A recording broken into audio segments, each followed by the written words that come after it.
আমাদের ব্যবসাটা খুব ভালো চলছে, তবে এই কারখানাটা একটু ছোট হয়ে যাচ্ছে না? একদম ঠিক বলেছিস। আমরা যদি একটা বড় জমি কিনতে পারি তাহলে ব্যবসাটা আরো বাড়বে। আমি একটা জমি দেখেছি। দাঁড়া ভাই, এক মিনিট, পর্ণা ফোন করছে। হ্যাঁ বলো পর্ণা। কি বলবো নাকি? বলার কিছু বাকি রেখেছো তুমি? কেন, কি হয়েছে? কি আবার হবে? আজকে আমাদের কোথায় যাওয়ার কথা ছিল? একটা ডায়মন্ড সেট তুমি দেবে বলেছিলে অভিক, সেটার কি হলো? আমি জানতে চাই সেটার কি হলো। প্লিজ কটা দিন অপেক্ষা করো পর্ণা। ব্যবসাটা বড় করার জন্য অনেক টাকা পয়সা ধার করে ফেলেছি। ওসব ধার ফার বুঝি না। তুমি কেন ধার করতে গেছো? সোমনাথ কি শুধু লাভের গুড় খাওয়ার জন্য এখানে বসে আছে নাকি? না, একদম না। ব্যবসাটা তো আমরা দুজনে মিলেই চালাচ্ছি। দুজনে মিলে? তুই খুব বোকা অভিক। শোন, এই ব্যবসাটা শুধু তোমার হতে পারে। হ্যাঁ, শুধু তোমার একার। কিন্তু তার জন্য যে তোমাকে একটু বুদ্ধি খাটাতে হবে অভিক। মানে তোমার কথা আমি কিছু বুঝতে পারছি না পর্ণা। একটা প্ল্যান আছে, শোনো শোনো আমার কথা মন দিয়ে।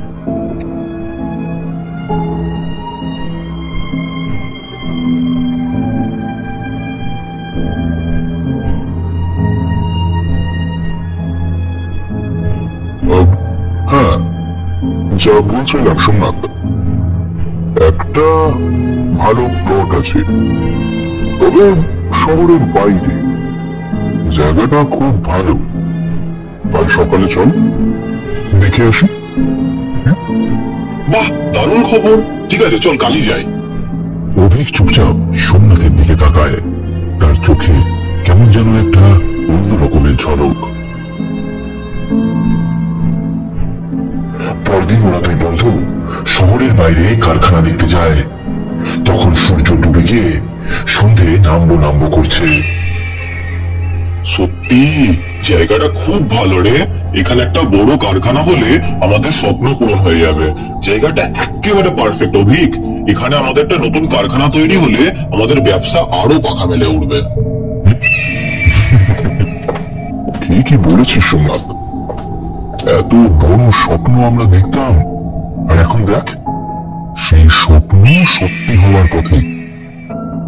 জানিস অভিক, তোকে ছাড়া এই স্বপ্ন কোনোদিন সফল হতো না। তোর বুদ্ধি, তোর উদ্যোগ সব মিলেই তো আজ আমাদের এই সফলতা। আর তোর পরিশ্রম ছাড়া কি এটা সম্ভব হতো? তুইও তো নাওয়া খাওয়া ভুলে এই ব্যবসাটা নিয়েই পড়েছিলি। আমরা দুজন মিলে এই জায়গায় এসেছি। এখান থেকে শহরটা দেখতে কত সুন্দর না? জানিস, একদিন আমরা এই শহরের বড় ব্যবসায়ী হব। তুই আর আমি দুই বন্ধু, সবকিছু সেরা।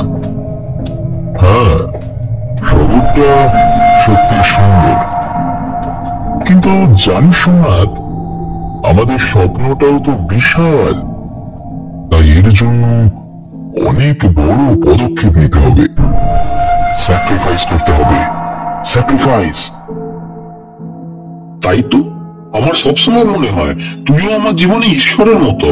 তোর মতো একটা বন্ধু পেয়ে আমি খুব ভাগ্যবান অভিক, বিশ্বাস কর।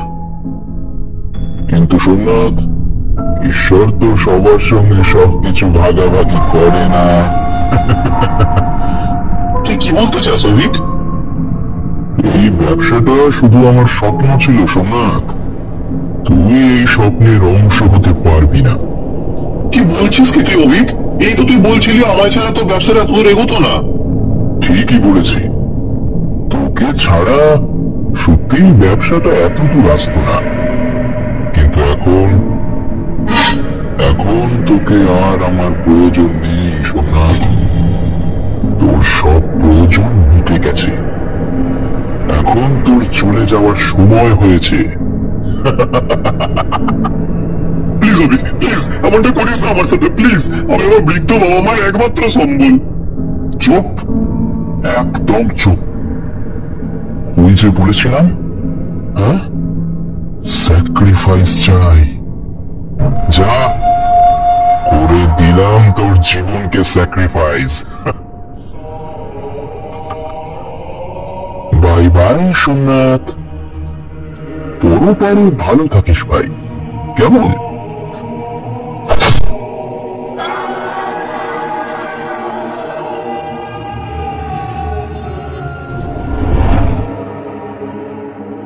এবার থেকে এই ব্যবসা শুধু আমার, কেউ বাধা দেওয়ার সাহস পাবে না। পুরো ব্যবসার মালিক আমি। আমি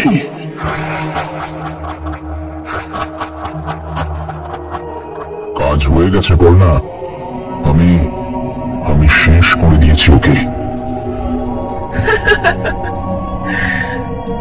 তুমি পেরেছো অভিক, তুমি পেরেছো।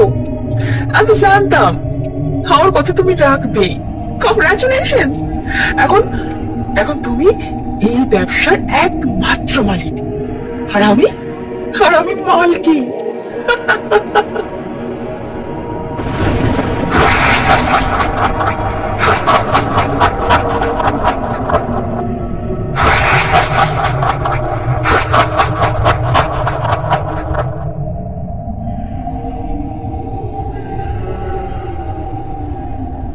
রাত তখন প্রায় 11টা।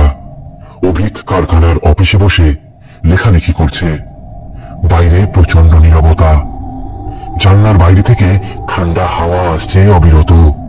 হঠাৎই জানলার কাছে একটা কালো ছায়া দেখা গেল।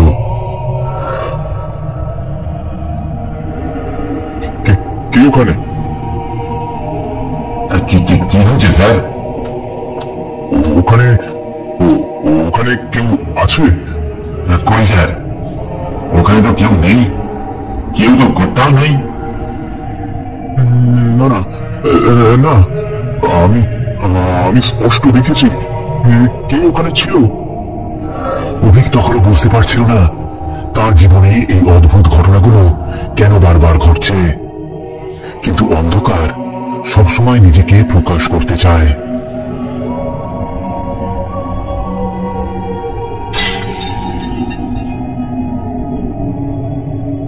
পাপের ছায়া তাকে এবার ঘুমের মধ্যেও তাড়া করতে শুরু করলো। তখন গভীর রাত। অভিক তার বিছানায় শুয়ে আছে। ঘরের ঘড়ির কাঁটাটা উল্টো দিকে ঘুরতে শুরু করলো। হঠাৎ কালো ধোঁয়া ঘরের ভেতর ছড়িয়ে পড়ল। অভিক আতঙ্কে জেগে উঠল।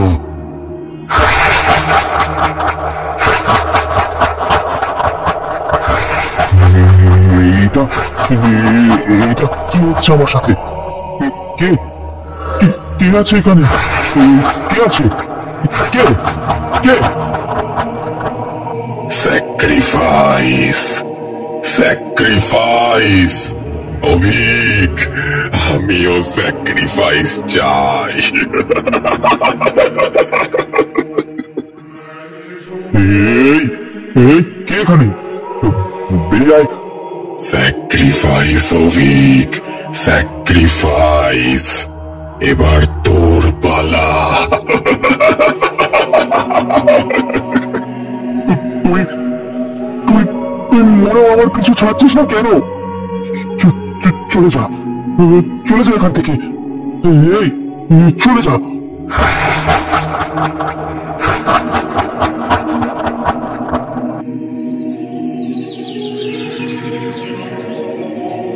পরদিন সকাল হলেই অভিক যায় ডাক্তারের চেম্বারে। হ্যাঁ অভিক বাবু, সবই তো শুনলাম। আমার মনে হচ্ছে আপনি খুব বেশি স্ট্রেস নিয়ে ফেলছেন। ওটা দিন কাজ থেকে একটু ছুটি নিয়ে দেখুন না, একটু রেস্ট নিন। সম্ভব হলে একটু ঘুরতে টুরতে যান, সময় কাটান, দেখবেন অনেকটা ভালো থাকবেন। হয়তোবা তাই হবে ডাক্তারবাবু। আমি আমি চেষ্টা করছি একটু ছুটি নেবার, কিন্তু কিন্তু সোমনাথ। আর হ্যাঁ বাবু শুনুন, আপনার যা এখন কন্ডিশন, একা একা থাকবেন না, বন্ধু বান্ধবদের সঙ্গে সময় কাটান, গল্প গুজব করুন, ভালো লাগবে। একদম স্ট্রেস নেবেন না। আর আমি ওষুধগুলো লিখে দিচ্ছি, সময় মতো খাবেন, সব ধীরে ধীরে ঠিক হয়ে যাবে। কেমন? ডাক্তারবাবুর পরামর্শ মতো অভিক সেদিন সন্ধ্যেবেলা ওর বাড়িতে কয়েকজন বন্ধু বান্ধবকে ডাকলো। একসাথে খাওয়া দাওয়া হবে, সিনেমা দেখা হবে। এসবের মধ্যে দিয়ে ও নিজেকে কিছুটা ব্যস্ত রাখতে চেষ্টা করলো। কিন্তু কোথায় আছে না, পাপের হাত এত সহজে ছাড়ে না। অভিকের চারপাশের মানুষগুলো এই অভিশপ্ত গন্ধ থেকে মুক্তি পায়নি।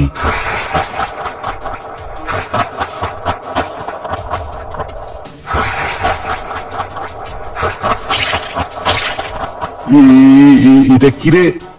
এটা কি? এটা নষ্ট হয়ে গেছে নাকি? এ ভাই, এটা তো রক্ত। এই বাবা, রক্ত তো। তুই কি পাগল হয়ে গেছিস অভিক? আমাদের সবাইকে বাড়িতে দেখে কি কেমন ব্যাপার? সবার রক্ত লাগিয়ে সাফ করছিস?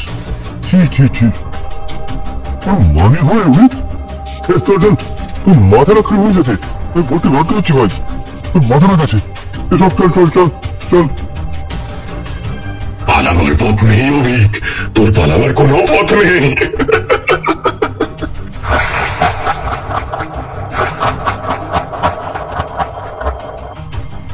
অভিকের আচরণ আস্তে আস্তে আরো অস্বাভাবিক হতে লাগলো। সে নিজেকে অন্ধকার ঘরে একেবারে বন্দি করে নিল। মুখে বিড়বিড় করতে থাকতো শুধু সোমনাথের নাম। তারপর একদিন পর্ণা ওকে নিয়ে গেল এক নামকরা তান্ত্রিকের কাছে, জটেশ্বর তান্ত্রিক। পর্ণা, পর্ণা, তুমি আমার কোথায় গেলে? আমার ভীষণ ভয় করছে পর্ণা। উনি জটেশ্বর বাবা, খুব বড় একজন তান্ত্রিক। উনি তোমাকে সাহায্য করতে পারেন। তুমি শান্ত হয়ে বসো অভিক। ওর বন্ধু আত্মা বই অশান্ত না, ও কেবল প্রতিশোধ চায়, অন্যায়ের প্রতিশোধ। কি করলে সে শান্ত হবে বাবা? আমাকে বলুন। ওর সঙ্গে ও যা করেছে তার প্রতিশোধ ও তুলবেই। এর থেকে মুক্তি নেই, কোনো মুক্তি নেই। সে কি বাবা, ঠিক বলছেন আপনি? কিছু তো একটা করুন। জটাতান্ত্রিকের গণনা কখনো ভুল হয় না মা।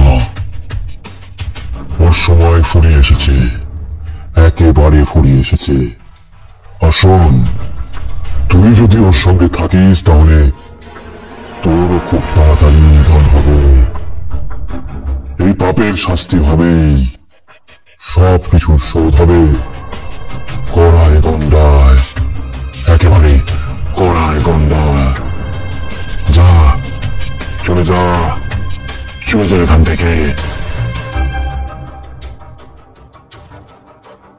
রাতে অভিক তার ঘরে একা বসে আছে, চারপাশ একেবারে নিস্তব্ধ।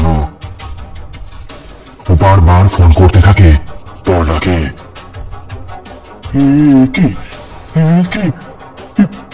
পর্ণা বারবার আমার ফোন কেটে দিচ্ছে কেন? কেন কেন?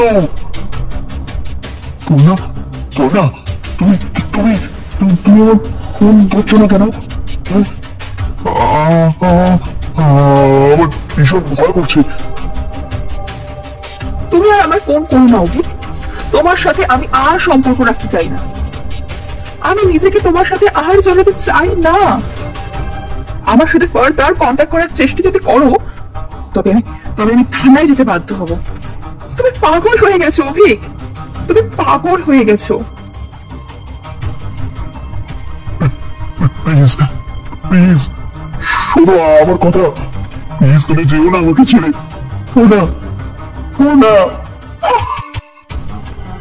বাতাসে ভেসে আসতে থাকলো শিশের শব্দ।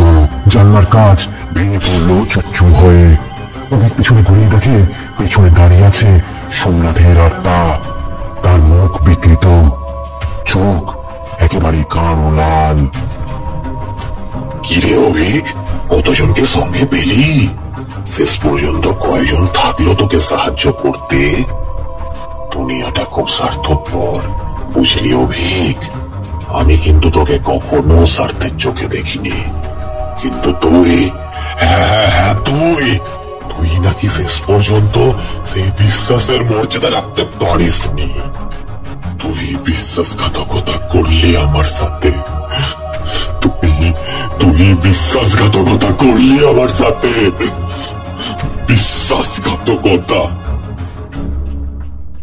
অভিক ফিরে এসেছে সেই জায়গায় যেখানে বন্ধুত্বের রক্ত ঝরেছিল, যেখানে সে নিজের লোভের জন্য তার ছোটবেলার বন্ধুকে টেনে দিয়েছিল মৃত্যুর কোলে। আজকের রাত ছিল অভিকের জন্য অভিশপ্ত। ও জানতো এই রাতই হবে ওর জীবনের শেষ রাত।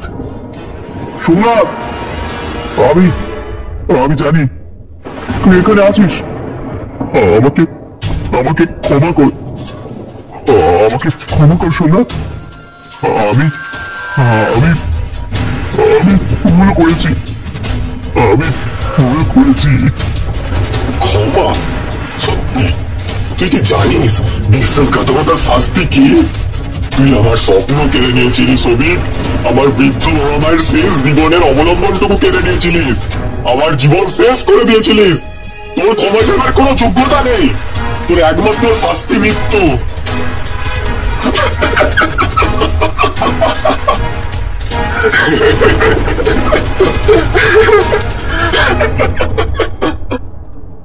আমি আমি আমি ভুল করেছি সোমনাথ, আমাকে আমাকে ছেড়ে দে, আমাকে আমাকে বাঁচিয়ে দে, আমাকে ক্ষমা করে দে। আমি আমি লোভে করেছিলাম, সব ওই পড়ার জন্য, সব পড়ার জন্য। পড়নার জন্য তুই তোর ছোটবেলার বন্ধুর প্রাণ নিয়েছিলিস অভিক। না, তুই লোভী, তাই পড়নার কথায় সায় দিয়েছিলিস। না না, আমি আমি মরতে চাই না, আমি মরতে চাই না। তুই পালাতে পারবি না অভিক, তুই পালাতে পারবি না। আমার আত্মা যতদিন থাকবে ততদিন তুই কিছুতেই শান্তি পাবি না, তুই কিছুতেই মুক্তি পাবি না। তোর সময় শেষ, যা, বিদায়। বড় পারে খুশি থাকিস বিশ্বাসঘাতক। পাগলের মতো দৌড়াতে দৌড়াতে শেষমেশ ছাদের কিনারা থেকে লাফ দেয় নিচে। Ha ha ha ha ha!